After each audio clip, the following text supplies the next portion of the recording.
Okay, we're streaming.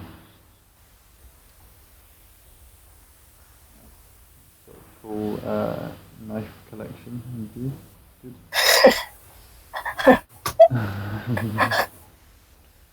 So, yeah. Actually, I might. Yeah. Okay. Cool. So. Can you turn around, sir? I feel like I'm talking to you. Can you kind of like position yourself at an angle? Is that acceptable? Yeah, thank you.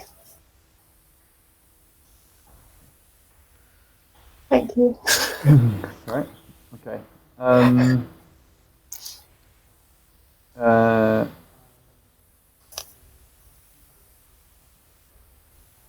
Yeah. we're not building the costumes this week. We're having a conversation about making the costumes. Yes. About what we're doing next with them. So Because should we re-explain what we have been doing? Just to give this some context. yeah. So, should I do it? Sure. Sorry, I had to drag you away from getting. I think it's fine. I can do both. Okay. Well, yeah, we've been like. I'll explain what we have been doing because you've actually got some ideas about what we should be doing. What next? Yeah. So far we have been. Oh. Connection is dropping out. Okay. So far we've been working from a set of constraints that we have been reviewing and looking at changing every week, and for basically 2 hours a week on stream or on video call to each other, we have been modifying these costumes that we've been passing backwards and forwards. So we'll make a change, and then we'll give the costume to the other person, and then make a change, and so on and so forth. And those constraints have been devised based on the idea that we want to catalyze or provoke behavior in one another. That means that we will make kind of it's not total free reign. It's kind of like a dialogue with the constraints as to how we're going to develop them. And the point of us making costumes in the first place is to try and produce a shared identity for was previously characters, but now we're calling it a character. So we are a character in this experience that we are producing, Clover Playground. So now we are starting to shift from just engaging with the constraints of the costume production to thinking about how they kind of resolve together into producing this singular character, I guess. It's not singular, but it is a character. Yeah. Do you agree with that description? Yeah, I do agree. Cool. I think that point about it being now being a thing that's like a character instead of two is quite critical in what we do for the next steps. Mm-hmm. Because it's just that cohesion that I think needs to be clear to read, I think. And I don't necessarily know how we do that. I think that's kind of a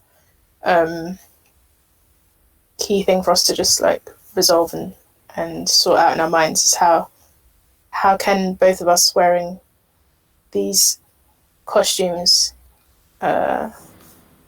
symbolize and reflect this idea of being one character instead of two separate people, basically. Okay, so should we? I mean, I know you have some ideas, but should we discuss what the difference is between being a single character and being a singular character? Because basically, we're not trying to like annihilate ourselves and just become one homogeneous object, right? No. The idea is that we're going to be producing a shared identity, and so that still contains within it our individual identities, but it's somehow less and it's somehow more than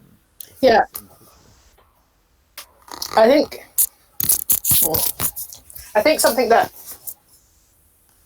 we kind of explored in previous work before COVID Playground, so like all the experiments we did earlier on in the year, when we were really delving into this idea of idiosyncrasies, and that even when they're doing the same thing, people's individuality shines through. I feel as though that's what's missing a little bit in the costumes. I think at the moment, when I'm thinking of cohesion, I'm thinking that they need to start to become a bit more the same, so that the differences can shine through, if that makes any sense. I think they just need to become a bit more uniform, the garments, so that the idiosyncrasies can shine a bit at the moment. So I think at the moment they're too different, and so you can't zone in on like those idiosyncratic bits of like our separate personalities. So I think kind of in a way making the costumes look a little bit more uniform, yeah, will allow some of that kind of interesting stuff, because that's what's quite interesting about about uniform, is that people wear uniform differently. The same thing, but like you can still transmit your personality through it. Yeah, I remember a really interesting like initial project from like one of my past students. Basically went and took photos of everybody in sixth form wearing uniform. Well, they didn't wear uniform in sixth form. They wore suits, or they wore their own kind of clothes or whatever. But then also the kind of general school population, and just literally only highlighting all of the little differences and tweaks that people had between them. And we started from that place by having the same starting garments. Yeah. But as we've modified them more and more and more, they've got further and further away from looking like they are the same thing. And so now they just feel like a collection of different stuff. And I think it's also added to that is the fact that we're both working on both. So it might have been, like for instance, I'd just been working on my costume, and we'd had the same starting position and you'd been doing the same thing on yours, then maybe it would have been apparent how we'd individually done them. But we need to somehow not only highlight the differences between the costumes, I think, but also to highlight the differences between like who's done what on each costume, I guess, somehow. Yeah, I think if we had, I don't remember if we, at the beginning, if we considered, I can't remember, it was ages ago, I can't remember if we considered, like, me making your costume and you making mine. I don't know if we ever considered that. Yeah, we did a long time ago. Yeah. But, like, I feel like we would have ended up with two very different things. I think the decision to craft it together and to swap was a good one. I think, but because we started off and we didn't necessarily have an endpoint in mind, that was what this process was allowed us to kind of find the way through it. But now it's now we just need, the last I think 3 or 4 weeks, we just need to know how we are going to resolve them and what are the most critical things to do in that time. Are there constraints that we've put in place for doing this, or do we just do we release ourselves from the constraints to do this? or is the constraint something not as like straightforward? Is it something like I don't know.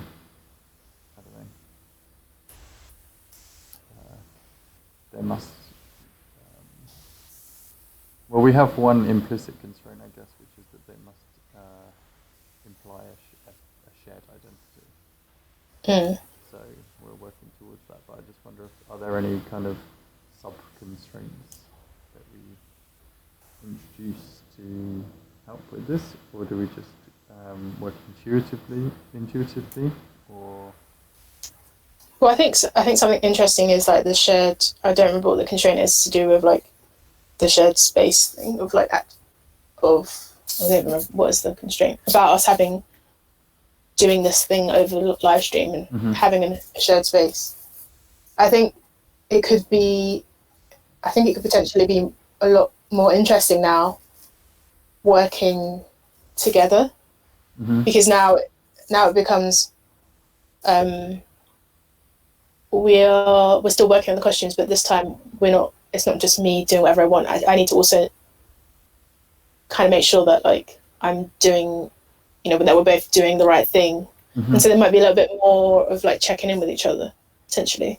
So you're talking about on the live stream still, rather than like physically working together. You're talking about like yeah. Still having the shared space of the live stream and actually discussing what we're doing with each other to make changes.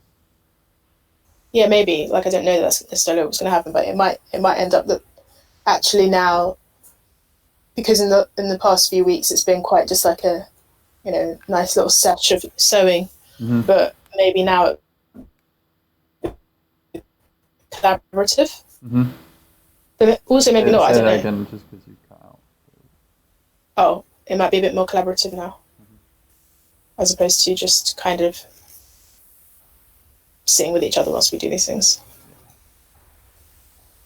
I don't know. No, I like that. I'm just wondering. I mean, what are we imagining? I guess we talked ages ago about like gorillas, for example. Is the idea of gorillas equivalent to the monads, and that we each have characters within that umbrella, or is it actually formed kind of quite differently to that? Is it actually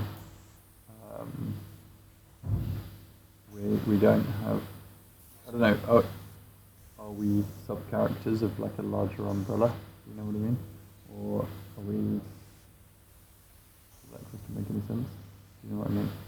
Yeah. Are we designing 2D and Russell from gorillas as well as gorillas? No, I don't think we are. I think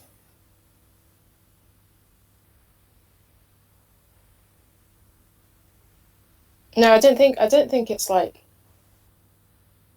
I don't think we need to do any. I don't think we need to do any extra thinking, really. I think we've already done it.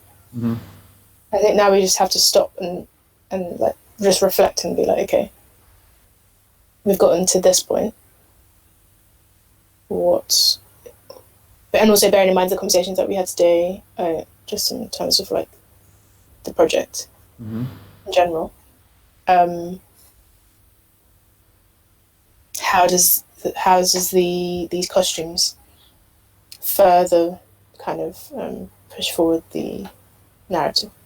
Yeah, and I also liked the discussion that we had today about our presence within the game being this like skeleton or part of the environment, and also that these are sort of the vehicle for this like performative component as well. So these videos and these costumes and photos of them are going to be contained within the experience, but actually us in them is happening in these one-off events where we have this temporary space that's created within the experience. Yeah. And in that sense, I think it's important for them to have actually some kind of drama about them as well. Or the costumes. Yeah. Mm. Like, I think they need to be. They need to also feel part of this physical world and part of this world that we're designing. You know? Yeah, I think that's maybe where I'm a bit concerned about them at the moment. Is that we've got this like almost sharp. I mean, yeah, the blobs of the landscape are not sharp, but even they're like, you know, that's like a hard surface. Mm-hmm. So we have like this kind of angular, moody kind of space that we're kind of in the middle of developing for the virtual space, and then we have this like soft, cute costume. Mm-hmm. I just think at the moment they just don't. They need a bit. Somehow they just need to be connected a bit more. They need to feel as though they came from the same. They were birthed from the same place. Mm-hmm. Mm-hmm. And I feel I don't really know. Well, I really know what the right is. Well, I like the idea that they're birthed is an interesting word. Like it's, I think I quite like it because it's like they're produced by this world. Yeah.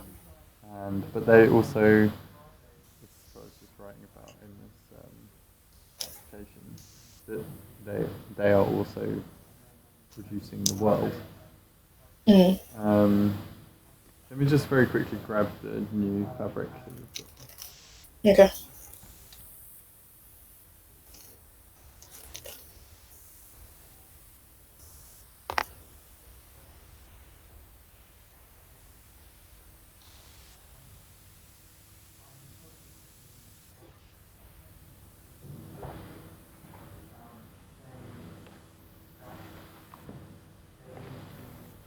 Okay.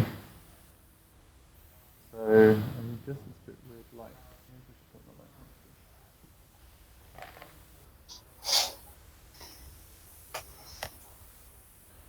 You're quite low res.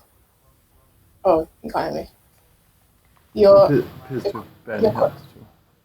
You're quite low res. Yeah, I mean, that's going to happen. I'm dropping in and out, I think. You're actually alright for me over here. So, yeah, so much still.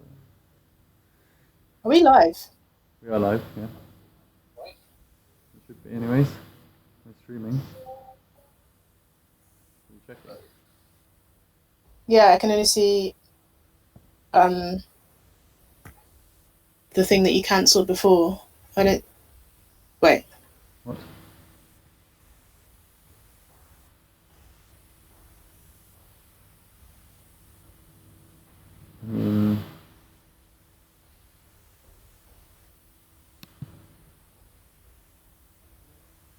Yeah, we should be live. OBS is saying we're all good. Okay, cool. I'm not actually on YouTube itself. But, yeah. I'm recording it anyway. I don't. Yeah. Yeah. Okay. So this is the teal, the green. What it is. Mm-hmm.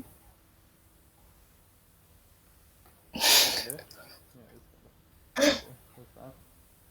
I mean, I'm about to show you something that's black. So, yeah. And this is this. So it's dark, but I think it's good. I can't tell that. I can't tell how dark. It just looks. I mean, black. It's black. Is it quite black then? I mean, I would say it's basically the same as what I'm wearing. Oh really? Oh wow. Okay, so that's not what we wanted. Well, no. I mean, we were going for dark grey. The black looked dark grey in the picture that we were picking. So, what else have we got in also?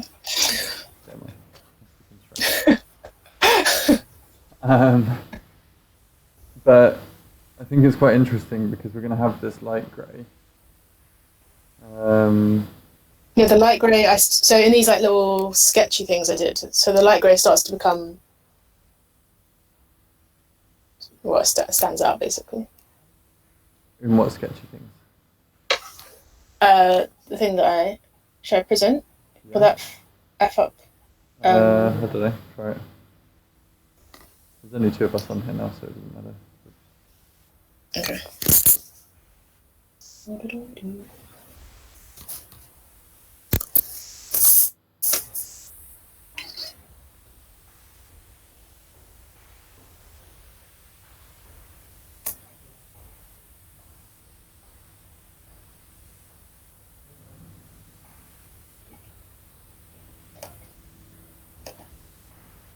Okay, let me just make sure my screen is... Yeah, just don't broadcast all of your personal files, you know? Yeah, just make sure there's nothing too embarrassing here, it's fine. I shared screen with students before and like had our conversation open in Monads. Like, I mean, I was presenting, I was teaching as well, and accidentally shared my wallpaper, which is poor Hollywood's face. With some giant lizard tongue. Does anyone say anything? There was some laughter, but I think it was because I laughed, and so they felt like they were allowed to laugh. So. Okay, wait. A window. Your entire screen. A tab. Turns out this is a lot better than Teams. Yeah, of course. Wait, yeah, okay. Yes. It doesn't take a lot, does it? Okay. Can you see this? Mm-hmm. Or yep, now I can see it. Cool. And it's got us still on the side. Cool, okay. Yeah, so these are the costumes. Yeah. Is this the most recent version, or is this one back? Yeah, this is the most recent, so yeah. Stunning illustrated work here. Oh yeah, cool. Fantastic. Yeah. Oops. Direct hit. So I wasn't really thinking this through, but I was like kind of just thinking, where could we add dark colours? Mm-hmm. And like, for example, I really like this arm, so I don't want to like do anything to it. Yeah. And I didn't actually think that green, the teal would look good here. Mm-hmm. I did it, and I was like, oh, actually, that could be quite cool. Also, because it ties in with this sashing. Yeah. Mm. So yours has got yeah, I mean, as I said like last week, yours has already got like cohesion. I think it feels like just refining. I really like this, like a statement thing. I was also thinking that, well, actually, I'll come back at some point. I think this at the back, I really, really want it to be decentralized somehow. That's just me. What? As in center what part of it? I don't know. It just feels like off. Yeah. Okay. I don't know what needs to happen, but something. Maybe it's like. Can you see my like cursor? Yeah. Maybe it's like this line. No, but they're parallel, so I don't know what it is. Maybe I want it to be. No, there's a bigger gap between the end of the triangle on the right and my and the seam that comes down in between the front and the back piece than there is on the other side. I think if it's centralized, it will just look better. I think it will just. It's such a statement. I think it just needs to make the statement without like the positioning also being a bit of a statement as well. Mm-hmm, mm-hmm. Okay. So that was what. To fix. That's good. No, it's not, because also what I was thinking is that maybe this back comes out and we put like dark grey in it. I don't know. Oh, okay. Reattach it to a new back piece. Yeah, maybe. Oh, that's interesting. Okay, cool. And this leg as well. Yeah, and also I'm thinking, because currently, I mean, I didn't finish this, so these are just ideas I was having. Yeah. But that's quite a lot of light grey still, so. It is. And I think that we want more. Oh yeah, and so actually that would be black. I think that the front of it I'm kind of quite convinced by, but the back about. back needs more. If this was black, solid back as well, you might be right. And then it's the only light greys of that and the back of this. That could be quite good, I think. Yeah. Okay, that's cool. All right, let's see what you did on yours. Ooh. So to kind of so to go back to the point of like your one's got this like diagonal thing, and it's got this big pom pom feature thing going on. So mine at the moment has got a couple pom poms just there, but I was thinking to kind of mirror your thing, but make this a bit of a visual like motif thing. And I was thinking to move the blobs that you've got on my knee up to here. Do that maybe. To join it. Yeah. And then continue this line of like pom poms, whatever, across. And some sort of Harlequin leg vibe again. Yeah, and so then there's like a similarity there with the diagonal thing. Yeah. Yeah, the rest is pretty. Oh yeah, there's this random pink line here. I want to do a bit of this texture stuff with pink fabric, I think, down the side of that. Which is already lighter, right? As in the you're talking about with the yarn. No, I'm talking about like, you know what I did when I cut off the front of your legs and okay, but it's a weird sentence. Cut off the front of your trouser legs and then knitted it up. Yeah. A similar thing, but with the pink fabric, and just put it down the side of these. I think. Okay. I don't know. This is an idea that's out. And then I was just trying to think about like where black goes on this. Yeah. Maybe I'm wrong here. Maybe this whole leg should be black. I don't know. What's that little? Is that text? What does it say on your thigh? Yeah. Oh no, I'm not wrong. Okay, no mesh. Yeah. Mesh overlay. So to just tie in with your mesh leg, have a bit of that language happening here with teal probably. Or grey. Yeah, could do. Yeah. Show me the back. So here, I don't know what's going on, but oh yeah, I want to move this. The fringe. Okay. Thinking to bring that over there and give more space to the back. Yeah. And I really like this here, but I'm thinking maybe we should move to the back. What's this? The lightning bolt thing. Yeah.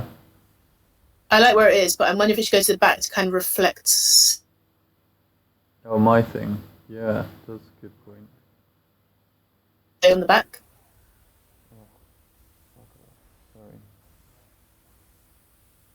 Sorry. You still there? Yeah. Sorry, I was getting a phone call from Amnesty International getting hounded by the do-gooders. Swapping out my internet connection at the most unuseful time. Okay. Yeah, maybe we should turn this random arm dude into something a bit like this quilted thingy on the back of mine, and bring that zigzaggy dude along with it. Yeah, for some reason I really want something to be coming out that sleeve. Yeah, that's kind of what I mean. Maybe there should be a whole teal bit to go along with the pink bit coming out of it. Yeah, maybe. Okay. Yeah, I don't know. Well, I like those as initial moves for it. Yeah, I just wanted to see I just wanted to see what it would look like to have like dark colours in it. It's already better, to be honest. Yeah. It's already alright. Yeah. Like close to 5. Wait, just leave it there. I think it's useful. Oh, I can't see you there at all. You don't see me? No. Get rid of them.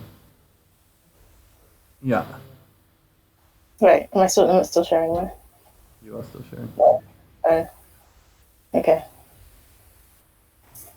Maybe I can send it in the chat for you. No, it's okay. Yeah, I think that's the right vibe to begin with, and to kind of unite them. I guess an important thing that we have to think of in doing these next steps, and maybe this is moving on to like the next part of the conversation now, I don't know, but is also the sensing and the light. Yeah. Oh yeah, sorry, I meant to mention that when I talked about the diagonal things. Well, so I was thinking that along the diagonal could be the audience, basically. The strip of lights. Yeah, like. That's quite cool. I like that. So then we both have these kind of similar visual languages happening, and they both are the place where the audience is. Cool. So that's what I was thinking for that. So how does that exist? You're really noisy. Oh, your mic is rubber. Yeah, sorry, it's really annoying. Sorry.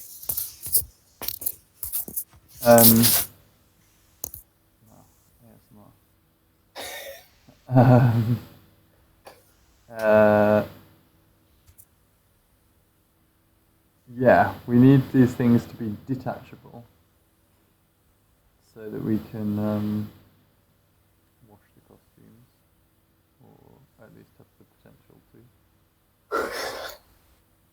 Yeah.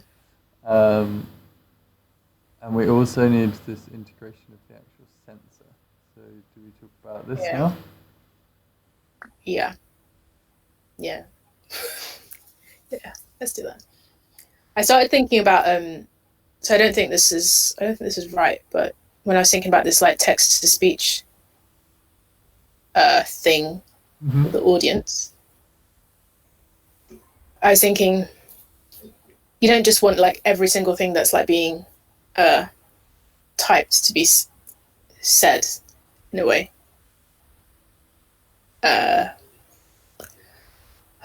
Doing these streams last thing in the day is it's a lot. And then like you don't just want like just a stream of noise. As soon as like people are able to say something, it's just like blah, blah, blah, and like just all kinds of nonsense coming out. So I was basically thinking, is that something that's like happens? Does this text to speech like actually happen with us like maybe using a sensor, as in like a pressure sensor, and being like, okay, if I touch my arm, I'm in speak mode. You're talking about the conch from Lord of the Flies. Like we're kind of allowing people to talk through the conch when we're actually when we've got it turned on. Yeah, I think so. I think. How does that relate to the actual sensing, though? Like, as in the sensing of when we're not in. Well, you know what? It's interesting, I guess, is that suddenly the costumes are only used in the performance now. Yeah. So, does the sensing become fully relegated to being in service of the performance instead of having, like previously, the idea of having these sensors was that we could communicate with one another. Yeah. Outside of the experience, but it doesn't seem to make much sense. No. Well, this is a good question to just like wrap up and just decide upon. Is say if the idea of this performance was that we would be, maybe online like this, then I think it could be really powerful to have like this connection thing that we were talking about between the costumes, as in like a visual, an extra visual connection or whatever. when you're not in the same space. But the way we talked about this performance is that we will be in the same place, and the thing that we are performing is the feedback loop of the game to the all the things, the landscape, all the participants, the players, and us, and the environment. And so, and something that I mean, it's hard to talk about this idea of the text to speech yet, because it was literally an idea I had yesterday, and I haven't fully worked out whether it's a good one yet. But I think something that I like about this idea is, one, it's really weird and uncomfortable already, so that makes me think, yeah, this is something interesting. But also the fact of like us being in the same space, communicating with each other with words that aren't ours, and suddenly we're like puppets. We kind of become puppets, and then are we communicate, like, does someone say something really weird and then we're just looking at each other like, what? Like, how do we communicate with each other when we are kind of at the mercy of other people? So just to clarify the way that you're thinking about this text-to-speech thing, if you're thinking about that people in the game would write stuff in the chat function, it would only get spat out in the real world when we, for instance, activated the sensor or got into the costume. But that's happening in the real world, not in the game. No, it's happening in the real world, I think. Okay. Maybe it could also happen in the game. I don't know. But yeah, I'm thinking the thinking behind this specific action was that to give the audience a kind of tangible outside of the virtual. Yeah, basically. Okay. Because what we can do to them is like, it's basically giving them a bit more power, so it's not just us kind of doing everything. Like, there is actually a dialogue between us, and it's not just us enforcing our will upon everyone. No, yeah. I'm more thinking about the technical capacity of doing that. When it's inside the game, it's in theory one less translation that you have to do. So I'm just trying to think about how to get from text in chat in Unity to audio being played back in the real world. The good thing about this, though, I think, is that it doesn't have to be like a live thing in any way, shape, or form. Why not? Like, it doesn't have to be like, I just type something, I expect to hear the sound come out. You know? Yes. So I think that's a good thing. I think that gives you room for as in, it doesn't happen until the button is pressed. Yeah, and I think there's a potential that, like, not everything that's written in there will be said. It's just, I think. So is it just fetching the most recently typed in thing? Yeah, probably. I think that probably makes more sense. Somehow doing speech synthesis on that. So it has to send. Yeah, I also quite like the idea that our voices would just be like some, not human voices. Oh, are you talking about like stop Google text to speech? Yeah, kind of. Yeah. It would be so surreal. Especially if we're speaking them in the same voice. Yeah. Oh my god.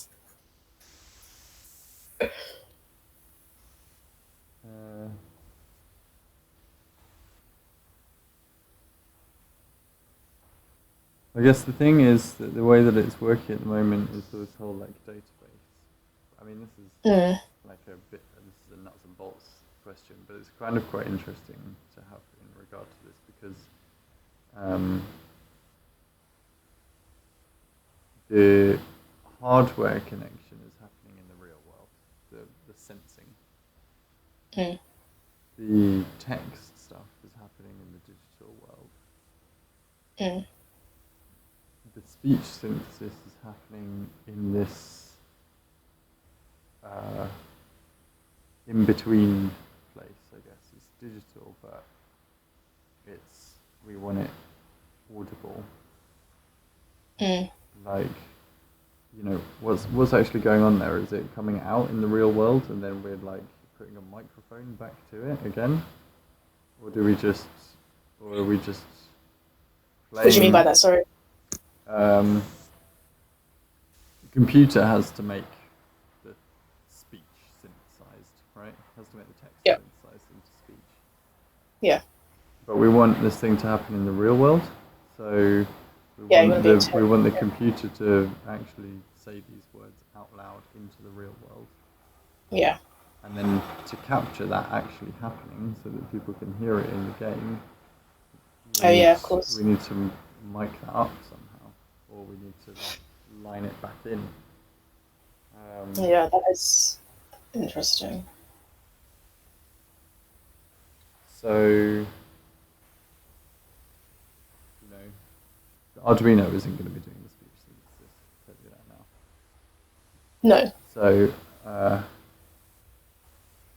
no, isn't that more just the trigger? Yeah, exactly. That's fine. But it's just quite interesting because it's like,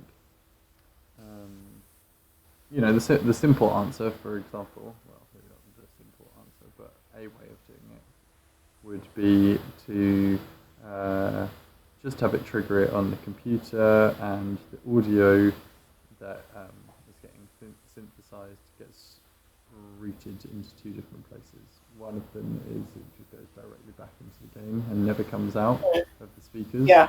And the other way it can go is out to like the monitors that we're listening to, so that we can hear it and we can find it funny and react to it live and all that kind of stuff. But in a way, is it more interesting to do it the crap low fidelity way, where it actually comes out of the computer into the real world and then goes back in? Sometimes, well, I think that might be. Well, it's kind of interesting because it's a different. You know, you sacrifice something in the actual quality of the audio that people can then experience in the real world, but it does mean something different to come out of the computer and then go back into it, as opposed to just go into two parallel channels. Yeah. But then two parallel channels is interesting as well. That's like layers, as opposed to like a series thing where it's going out and round and coming back in. Yeah. Obviously, we have a million and one things to do. This feels like something that might be good to test. Yeah, it will be. Basically, what we need to be able to do is we need to like automatically be able to type some text into a text-to-speech thing. That to me seems the hardest problem, because after that it's just audio routing, which you're going to have to set up anyway. I think it was like it wasn't 1 o'clock, it was like 12:30 yesterday, midnight, where I was thinking this through, and then I quickly googled like text to speech Unity, and there were results, but I didn't I didn't delve into it, but like that is a deep dive.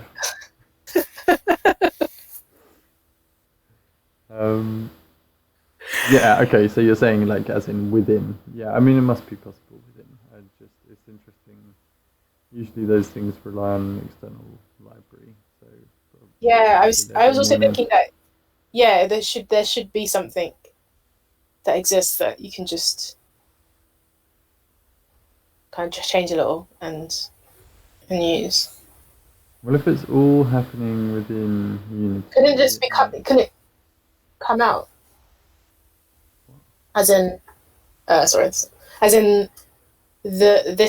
this typing in Unity. How do you extract that from Unity? Well, in theory, it should go to the database. Yeah, so because we don't need within the game. The only thing the only thing this serves, like the only reason we want this, is to come out of the game. This chat box, when we're plugged into the game, is literally just. It's not for communication between people. But is it?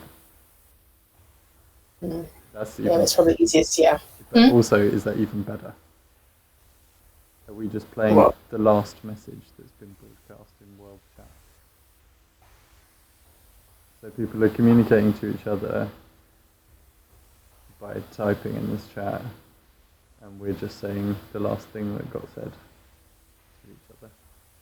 Yeah, and in a way, also it makes more sense to just build the thing, and that's it. But I also quite like the idea of that being like a multifunction thing. Like some people are using it to communicate amongst themselves. Some people are trying to spam the chat with messages to try and get their thing said out loud. Yeah. And then we press the button and it's said. You could even have a little timer. So like you're going to press the button in 3, 2, 1. And so then there's like a flurry of messages as people try and get the last thing into the database. So, pretty cool. There's some element of that I quite like, which is just that it's fun to interact with, but that it's also like your primary communication channel. There's also this other thing. The idea of the function changing when we enter it. Yeah, there's also this idea that the chat box changes what you that kind of glitches whatever you put in. Mm-hmm. I don't know how we would do this. Well, that's just probably exactly the same way that you do like hashing and salting a password or encrypting a password or something. You just have it based on whatever you want, like, you know, Caesar cipher or whatever. Move all the first letters to the end of the word. Will it end up being gobbledygook? That. Well, I mean, it will, but also if it's easy enough, then people could start writing in a way that means that it would end up getting spat out correctly. Yeah. You know, if it was like, you know, people can speak backslang or pig Latin or whatever really quickly because they know what the little system is. You know, it's so interesting. If it was like backslang chat, and if you actually wrote in backslang, it came out in real speak. But if you wrote in real speak, it would just spit it out in backslang. It's so interesting now that that we've gotten to a point where it feels like we've got things really crystal clear in terms of what we want. Mm. Like that chat box would be so fun to just keep refining. Ideas keep refining. Yeah, exactly. Because you could have so many different ways. Like I was thinking of like GANs. Which is too complex, I think, to even begin to try and do that now. But maybe so that January, but yeah. So that your chat box is like, your chat box is a chat box learning from all the stuff that people are, putting in, and does it then can it anticipate something? I don't know. It's so interesting to have your chat box is actually like. Dialogue with the machine. An active participant, yeah. Super cool. Model. Yeah. I don't know. Okay. I think that system in theory is nice to set up because it's just one thing instead of two separate things. Yeah, no, it just changes functionality by us entering. And in terms of the back end, all it's really doing is keeping a log of the last type chat message in one little SQL cell, Mm. and all we're doing is going and fetching that when we press the thing, and that's getting spat out.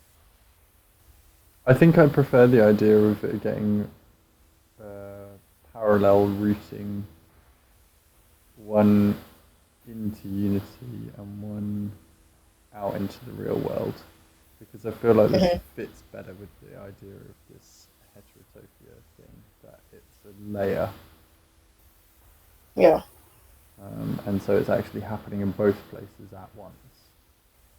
Yeah, As opposed yeah. to it being like a serial thing where it's coming out and then getting fed back in, which is quite nice. As in, it's quite nice that it escapes the experience and then goes back into it. But Mm. that's quite a linear process, actually. Yeah. Something about the sensors or the sensors activating it, I don't really like, but I can't think of any other. Well, we didn't decide what those sensors are. I mean, yeah, I'm not sure. I'm not sure. Like the whole thing of the messiness is that you want to take away a bit of the control. If we decide, okay, of course we don't have any control over like our voices, so that's a big thing. That's a big feature. But okay, plot twist. What if it's like Woody in Toy Story, where he has the pull in his back? If our sensors are in a place that we can't reach, we have to rely on the other person to activate them.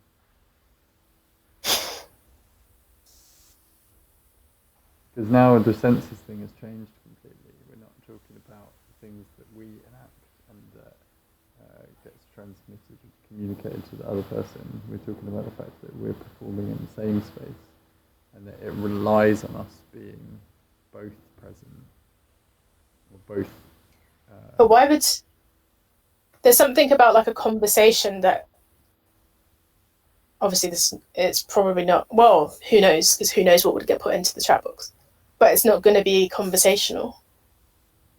No. There's the act of me pressing a sensor or me pulling the string in your back. Isn't it more like it's more like a sampler. It's more like you're doing it at a point where you want to kind of like inject the music with a little sample, you know? Yeah. Do we allow the audience to have this power? What power? The power of when to make us speak. No, I don't think so, because then I think it's more fun to race to have the last word. If you know when it might be happening, but you don't have control over whose message gets sent, then it's like does it become a fight for it? Does it become like a kind of curated thing? That's up to the community. It's also quite nice to,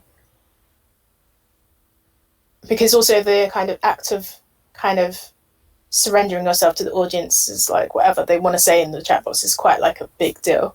Yeah. So for them to do they self-moderate? Do they? Yeah. Not. Is it just a stream of like unstreamable abuse? Yeah, no, I was thinking about that.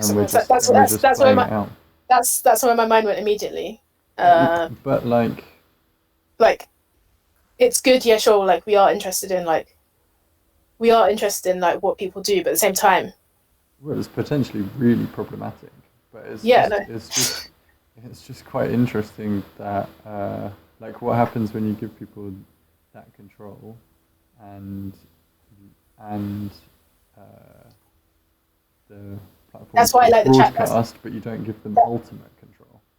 Yeah, but that's why I like the idea of the chat. Like, say someone sits down and they're like, "Well, I get to someone's like, oh yeah, great, let me just like write, I don't know, whatever they want to write." Yeah.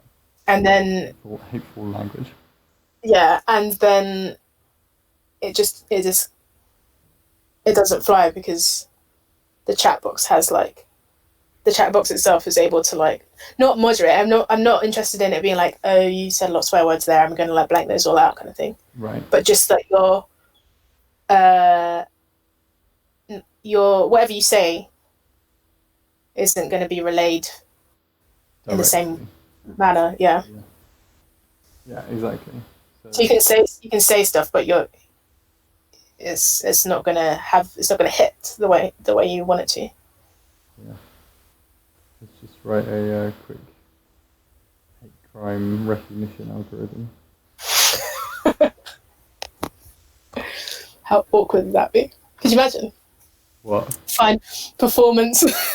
Just like final filled with racial abuse. Final project. And we're just sat there like at the mercy of some racists. And we're just like, some good coverage on Daily Mail. All publicity. Oh, hang on. Go. This is a dying project. Don't worry, we'll get written about in the Daily Mail. Wrap it up. Yeah, could be. No, I do think it's interesting. I wonder if there's a level of. I mean, the big problem usually with that is anonymizing, I guess. Oh yeah. Yeah, true. So we don't have any accountability. I mean, players themselves don't have accountability because they can just sign up for an account, But we're not we're purposefully not requesting any sensitive data of them because then we have to deal with that sensitively. So there's going to be anonymity, and then it's important that. I think we want to mitigate that. Like, I don't think we want to have just some kind of continuous stream of. No, and I also don't think. I don't really believe in like censoring. No. As in that like spoils the fun, but at the same time, you also just know that people are annoying, and this chat roulette kind of situation. Yeah. So that's why I quite like the idea that the chatbots almost preempts.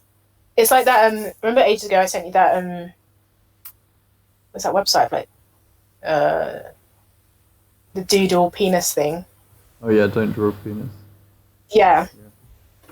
It's kind of preempting almost the worst in people, and like just. Yeah. So of course people are gonna try their luck and be mischievous, but it's completely fine. But also like the playground is also mischievous and. Yeah, exactly. I think that's the key, isn't it? We're giving you all this control, but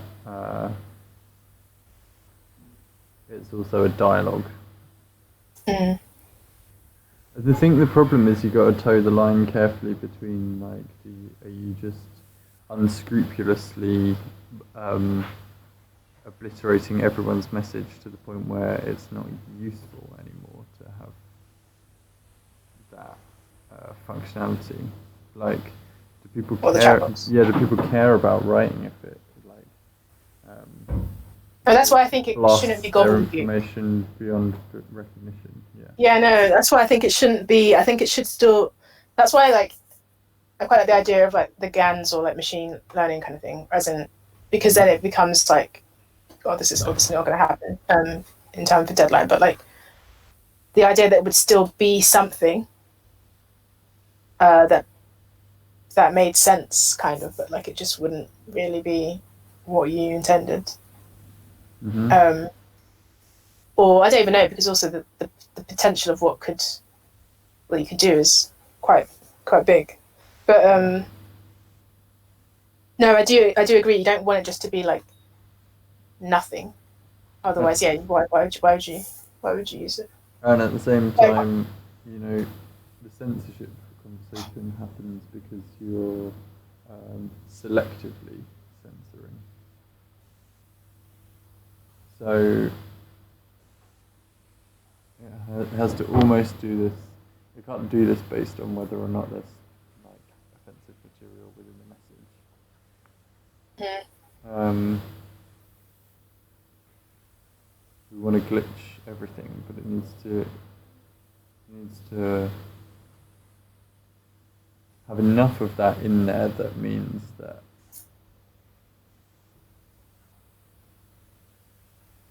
I don't know. If you're trying to say something, like you're trying to communicate something, you put it into this chat box, and then yeah, is it just then suddenly a pain? Like, well, yeah, no, it is a bit of a pain, but it's supposed to be. No, but pain is fine. Sorry, I mean, like, is it?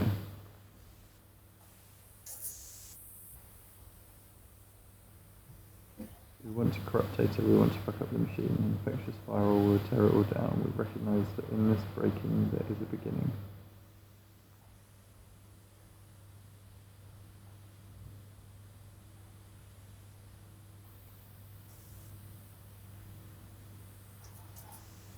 Along this loop, we commit to making space for rigorous criticism, feedback, play, and pleasure as activism.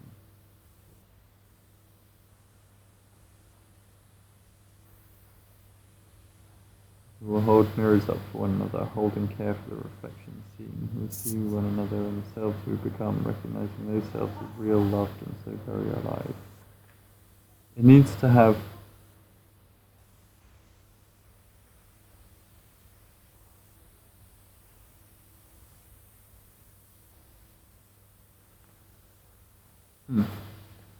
glitch encrypts.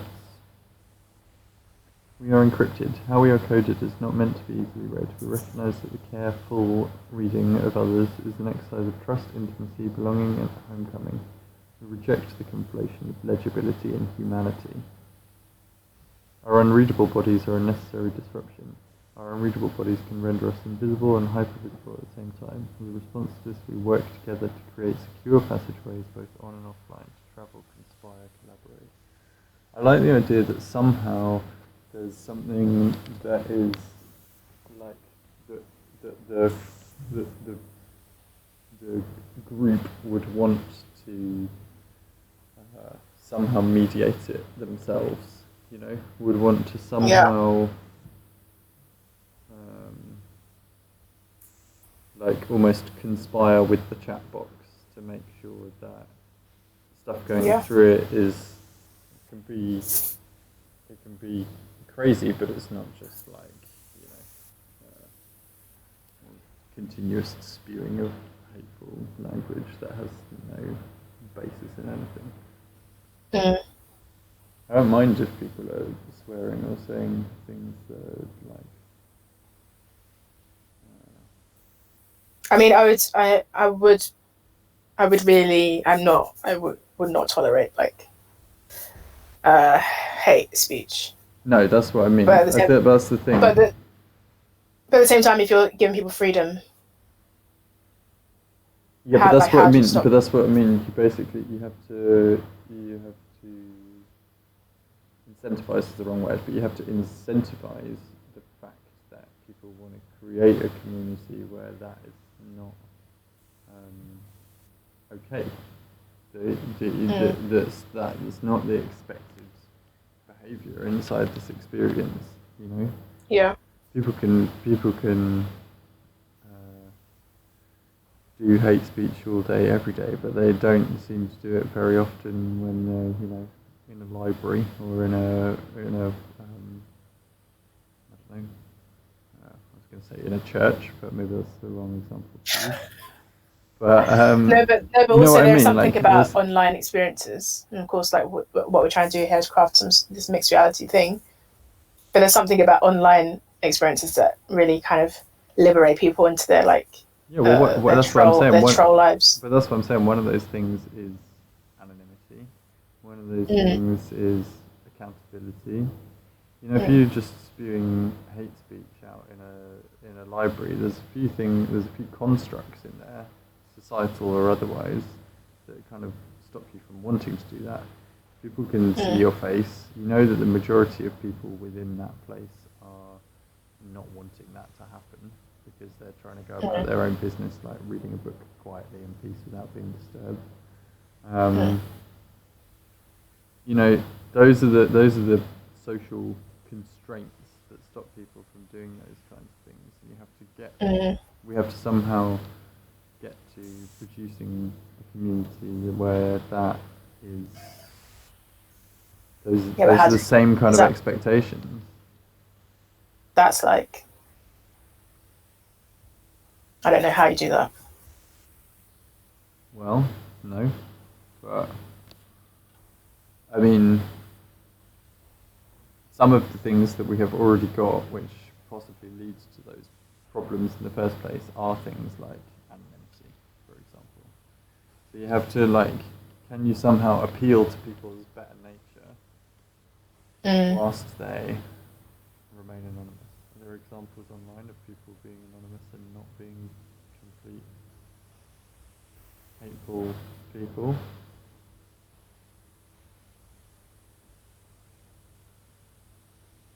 I remember playing Risk on the Xbox. I think it was Chris's Xbox, playing Risk. And getting private message in like Xbox chat from some like 14-year-old kid that was just like some abuse for having like quit a Risk game early or something. Wow, this is a like niche area of hatefulness, you know. Yeah, I didn't know. Went for dinner and then got like literally a voice message from someone. Being, oh my god! Wow. I don't know that it's impossible, but it's interesting. I don't think it's impossible, but I think that that energy, that kind of community spirit and stuff, has to come from the people, as in like whoever uses it, and like that would have to come from. It does, but it's about the way you set that community up to start with, about how it evolves and grows into that community that allows for it. Yeah, I know. So it's not just about the chat box actually. It's about the rest of the experience. I do wonder. So yeah, we made the decision because we can't implement like actual proper user accounts kind of thing. But actually, maybe in an ideal world, it would be best if it wasn't anonymous, as in. But look, so for example, like, what if you tier that system so that like you actually can't write in the chat box until you've found 3 or 4 of the pieces of content around the space that in the rest of the game, so that the people who are communicating in there are people who are like trusted users. Noobs. Yeah. Which is interesting. It happens on a lot of forums where you can only post stuff once you've like done X, Y, and Z or whatever. That is good because it does stop people from just kind of turning up just to be annoying. Yeah, but the flip side of that is that you end up getting a system like Twitch, for example, where you have to be like a logged in user to be able to actually participate in the discussion. So there's a barrier to entry. Yeah, it's not much of a barrier though. No. And maybe it's a good barrier because maybe you do actually want to entice people into the actual experience first. Maybe you want to say maybe it's a really low bar. Maybe you just have to have completed the kind of like level 1 or whatever. The tutorial and the first bit and then whatever. Yeah. So you can. I think it's good. I think also. I'm not entirely convinced we're going to attract a whole load of abusive individuals. Thing, but it's an interesting. I think start thinking about right from the beginning. I think there's a level of respect that should be like honoured, really, and that to have that power to actually, is actually like this isn't just you kind of like on Twitter just shouting into the void. Like it's like there's power in that, and actually, I mean, we are bodies that like these voices are, you know, like it's not just like spouting any old thing on the internet. Like the situation where we would be transmitting this stuff. Sure, it's an experience and it's a game and it's not, you know, it's nothing, but it's also not. It's like tethered. Just the act of it being tethered to like the real world makes it so much more like profound for someone to just come on and just say like whatever they want. Yeah. And I think that should be like, I think it's fair to treat that with respect, and that you would need to earn that right, really. Yeah, and I think not by much, but like, yeah, exactly. I think the liveness of it as well. I think it's fine for there to be a certain degree of like risk and whatever, but I just think it's important that. I mean, the other thing as well is that you can just have some user rules when at sign up. By signing up to this, you just agree that you're not going to engage in hate speech, and that just gives us actually some control to, block a user or ban them or whatever. Yeah. And so it's not some kind of draconian totalitarian thing. Like you've entered into this experience and you've agreed to the rules. Yeah. I mean, it's a reasonable expectation. It's interesting how you go about enforcing it as opposed to. Yeah. No, it's super interesting. But yeah, I like the idea of it being a kind of a garbler, but I like the idea also of it being a garbler that you can game and that you can mess with, so that you could write and garble and get it to come out interesting. Or if it's like a word, even if it's just like a simple word rearranger, might be quite fun. Yeah, no, true. Actually, maybe that's enough. Actually, maybe that could be perfect. Actually, because just moving words around already can make something, and to already have the and to have the ingredients there, that you can actually work it out. Yeah, exactly. Or we can put in. That's quite good, I think. Put in the thing, or like in this video, we can contain the information for like how you actually game it. Like, for example, maybe what we're doing is we're swapping the first and the third word, and the second and the fourth word, and repeating that, going down the line. Then at least people could actually like find out how to do it and then like write in it, and there's also like a reward based thing for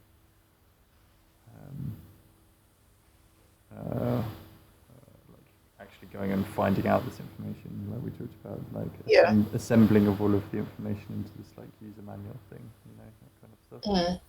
Form part of that. Yeah. Okay, so this is the massive sidetrack, I think, from the costumes.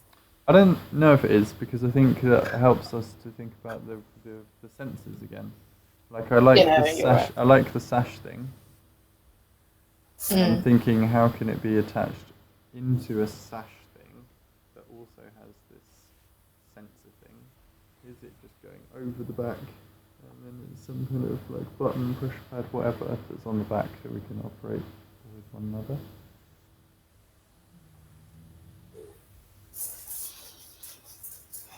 Yeah, no, that is interesting. How do we trigger this?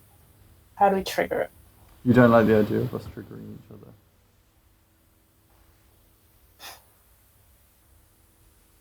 Triggering is an interesting word. Well, also, in what scenario will I be will I, there's a lot of considerations here, but am I walking up behind you and pressing the button? Like, how does this work? I was thinking that even though we're going to be in the same space, or whatever, Yeah, I was kind of thinking that even though we are going to be in the same space for this performance, are we 2 meters apart still? We would be distance, yeah. Okay, we've got one grabber.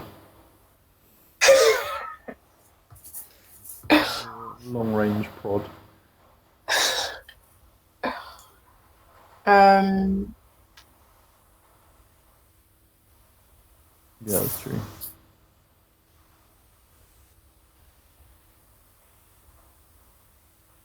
I don't know. The activity that we're going to be doing is mostly going to be some music production and the visuals production. So there's not necessarily a huge amount of like incidental motion. no, but I think there should be. I know you. We're not actors. Incredible dancer. All right. Okay. Yeah, we're not actors. We're not dancers. I mean, I am a. Yeah. So we don't necessarily want to be there like just flailing. But I do think I think there needs to be movement. I think it can't just be us like sat at Robert Henke style, just kind of sat at a. Well, even he did it, I guess. He was at least moving around to a few different monitors and pieces. There was some actual staging to it, I guess. Yeah, I think there should be choreography in the sense that like we are doing things that tell the story. Well, if it's what those things are, I don't know. If it's choreographed,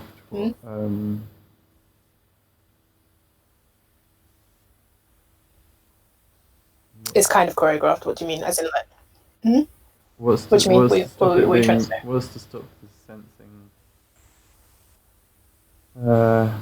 happening off the body to encourage the movement into different places. In my head, I've got a big red button in the middle of the stage, for example.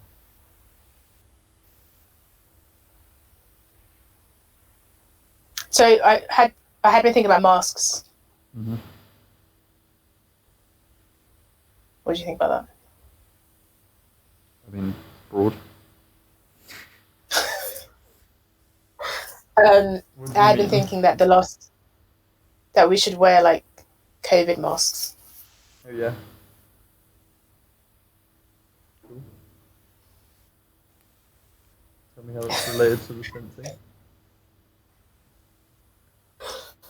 Well, I'm thinking voice. Basically, I'm thinking voice, and I'm thinking voice, and I'm thinking face mask. Basically, is there some sort of like thematic link we can make? Is there something? It feels like there's something there. It feels like there's something there. Piazzo. Could do Piazzo.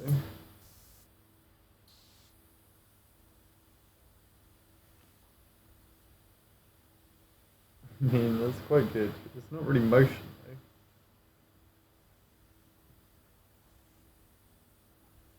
And it's going to be me No, I don't know. It's going to be talking through the mask and then triggering a different audio clip.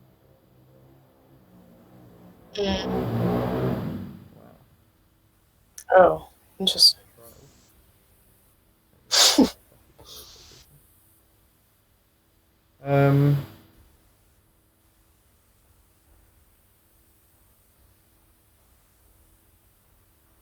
I don't know.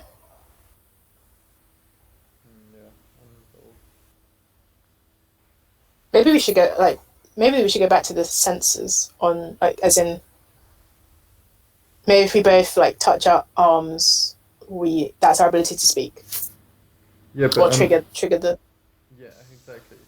The thing is, what's the reason for us to speak or trigger the clip? What's the point in us doing that? Rather than some sort of virtuoso style, just feel like it hits. Monologuing. Yeah. That's a good question. No, I quite like it being accidentally triggered or forced by somebody else or whatever.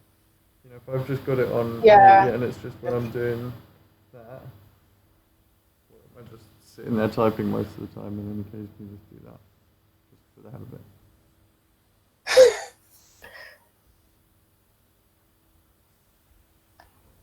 That's why I was wondering whether or not the audience should have it. As in, you almost want it to be caught off. You want to be caught off guard by it. Yeah, that's true. Maybe it should be catalyst for us. Maybe it should be making us laugh in general. And like defocusing us from our hydra and whatever.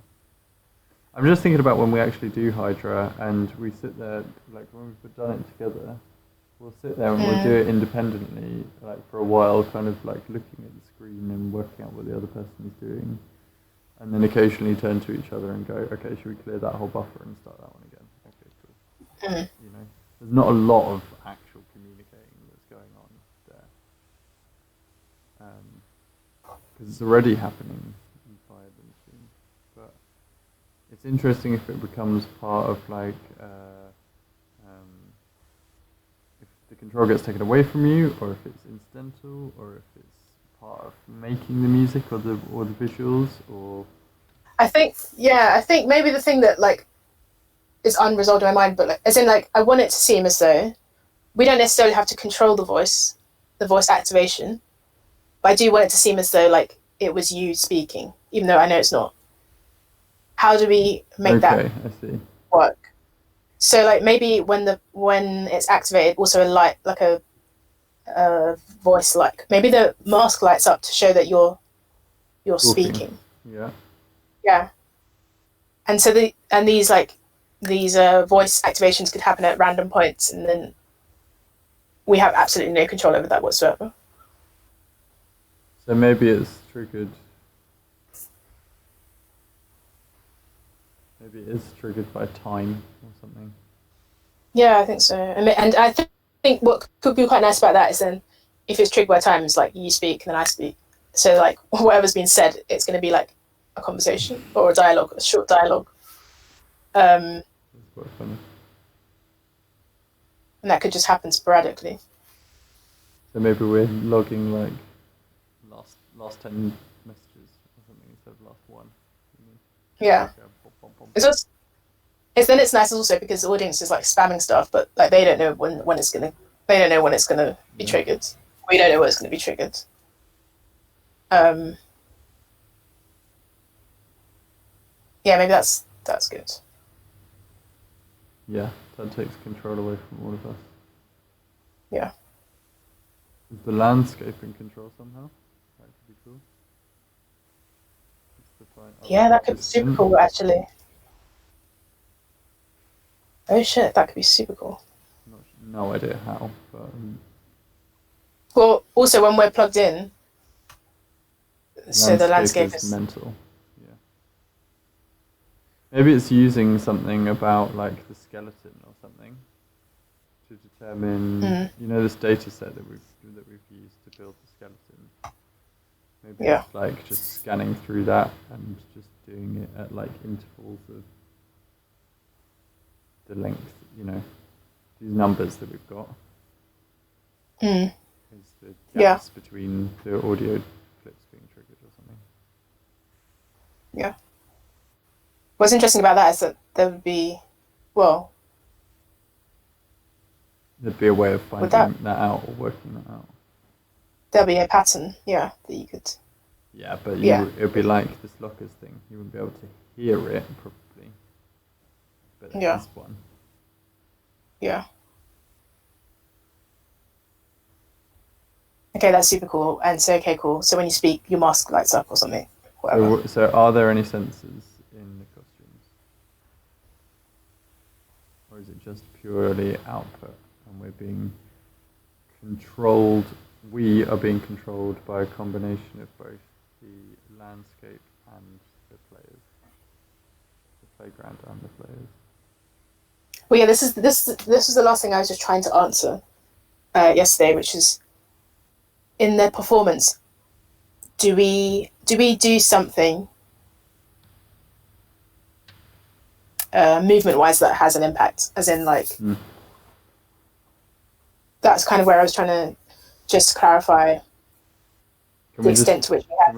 Can we just have it be really funny, like fun? Can we just have like a little, I don't know, little soft potentiometer or something, or like an order potentiometer that just does like pitch bend or something. So we can have the text to speech coming through, and we could just like warble it or whatever. That could be fun. Yeah. Just literally no reason to play with it. Just to play with it. Yeah. Yeah. Just so like the only degree of control we have over it is completely like superfluous. We can just go. Yeah. Yeah. I was kind of thinking about, do we have like a little, almost like controller? Yeah. That I don't think we need to. We already built the world, in theory. We we don't need to like do any more. Like no, I don't think we do. I don't think we do either. I don't think it needs that thing in it either. And to be fair, we have enough to do. So maybe we should just call it on the sensors. I don't think. I mean, we've already done them. That's all. Yeah. Oh God, so annoying. I can't think of. So there was a. What about? There was okay. Yeah. What about if it's like a temperature sensor, for example, and this is the data that gets used to. I don't know. I like the environment thing a lot, but the environment thing was coming from a stream of data that had numbers determining the gaps between these audio clips being triggered. That could also, instead of it being like live triggering, like a button press or a sensor flexing or something, you could be keeping a continuous stream of something like temperature data, for example. That meant that that was determining the gaps between things instead of like when things are actually triggered. Just as another alternative, or maybe there's a way of combining those two things. Wait, so then you would have two things affecting it. Well, maybe no, that was me just thinking of that instead. But maybe there is a way of combining the landscape and the temperature or something. Is that too much? I'm just thinking we've already got the sensors. You know, what should happens, it be if like you're playing Snap between the sensor value that you're getting from the temperature sensor and the value that's in the landscape, and if there's a match, then it triggers or something, or whatever. The triggering of the things, the voices. Do they need to be legible in any way? What do you mean? Why answer is no. Good? Yeah, do you need to? Yeah, no. Just no. No, they have control over the message. Yeah.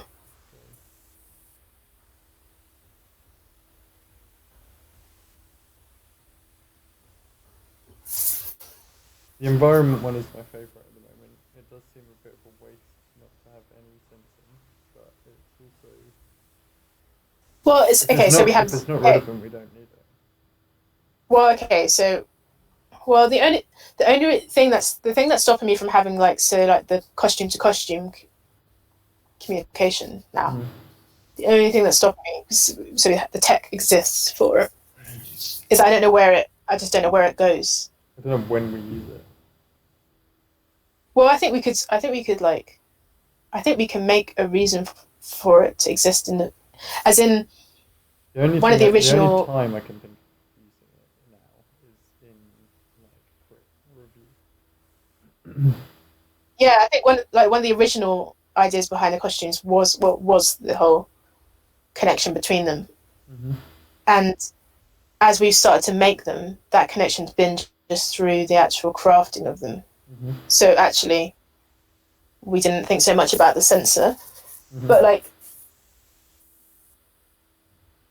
I don't know, maybe in the final film. Well, I can think of a reason why the costume to costume sensor connection would be interesting to show. I think it's also important in the context of our earlier work.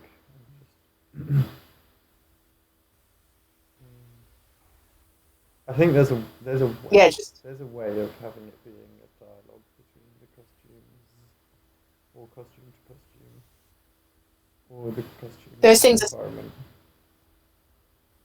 It's like, for example, the sash thing is like, well, that's the audience. The mask light indicator thing is. I don't know how that works, and I don't want it to be like tacky thing. I don't know how we're going to do this. Yeah, I mean,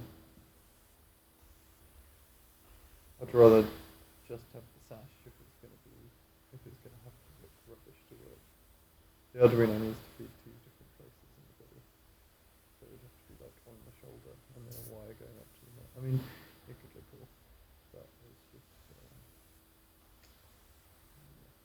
No, maybe. Well, maybe there's just like one LED that like lights like a specific color when you're speaking. I've got some cerebral near. Yeah, like I think there should be some sort of visual, as well as hearing it. You should be able to say, "Oh, okay, look, it's Stephen talking right now." Oh, is that just not happening on the sash as well? Oh, I had. Well, yeah, because the audience would be doing things. Okay. Yes. Okay. So the mouth is separate. Yeah, that was kind of how I was thinking about it.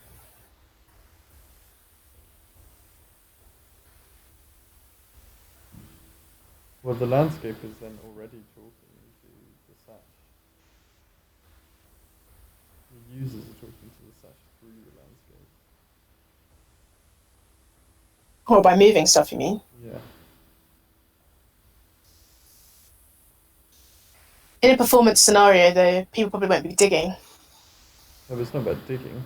It's about like moving bits and pieces. True. I've been imagining cursor movement. Cursor movement generates LED movement. Yeah. I also quite like the idea they're not bright all the time. They're not bright. They're not at their brightest all the time. They're kind of like fluctuating. I mean, I don't know what the maths of what you're suggesting actually is, but I'm quite enjoying the idea of loads of people being close together and they're super bright. Oh, that's cool. Yeah. Well, yeah, I have no idea how we'll do this, but I don't want it. I want it to feel as though like there's like I'm kind of thinking like Stranger Things. You didn't have you watched Stranger Things? I know you hate it. Do you hate it? No, I didn't like it. I went to the secret cinema. Well, in Stranger Things, when like the first season, when Will is taken to the Upside Down or whatever, and he's communicating with his mum through the fairy lights, and they're just like they're just flipping. So I kind of got that vibe. I'm kind of thinking of that, like that's like the noise of it is like the presence of the audience. I just feel like I would want a more concrete output if I was in there. I would want to be able to see what I had done. Reflected somehow. Well, I think there are ways maybe to do that. Maybe, but like how you're saying, like if people group together, it gets bright or something. Or maybe if you do this, then the color changes. Like maybe things like that. Yeah. But I think all of those decisions that be reflected in the audience on the sash. Sorry. Okay. All the things that could be reflected on the sash would need to be group activities, because it's not going to be one person. Maybe like for instance, maybe the rate of flicker is determined by people moving around, but maybe the color is determined by like the position of some block in a little RGB flicker type thing. You know what I mean? Yeah. As in not that literal, but I mean like if you move block around, then it will change the color, whereas the other one is to do with the flickering rate is to do with people moving around. Is that kind of what you mean? Yeah. Kind of. I don't know necessarily exactly what it is, but yeah. Okay.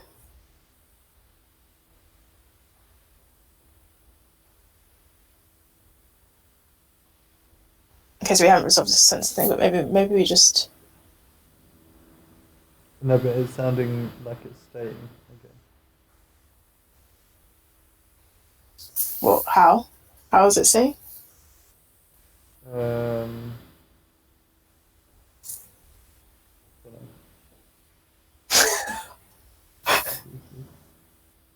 No, because there was a point to us still having the costume interaction. Yeah,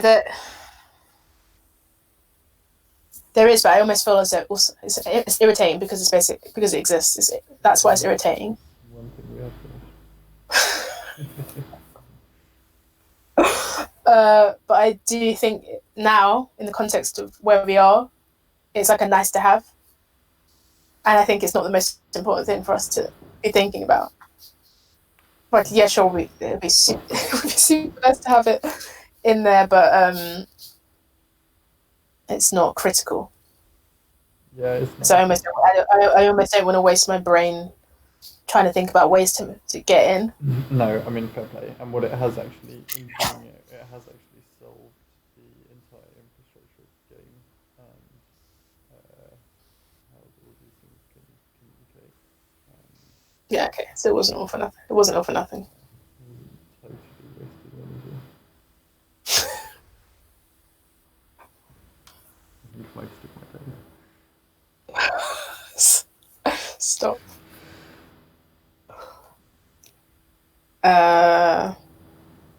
Cool. So productive chat.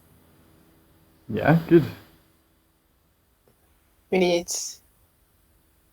actionable tasks, but yes, that's probably not for now. But not for midstream, probably. No. I like what we came up with. Hopefully we can remember any of it. Good job we recorded it.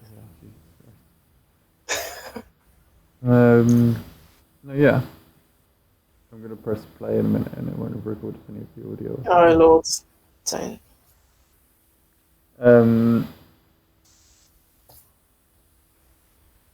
Cool. All right. Should we conclude there then? And then have a quick chat about what we need to do off air? Yeah. Cool. All right. Bye. See ya. Everybody. Wait, should I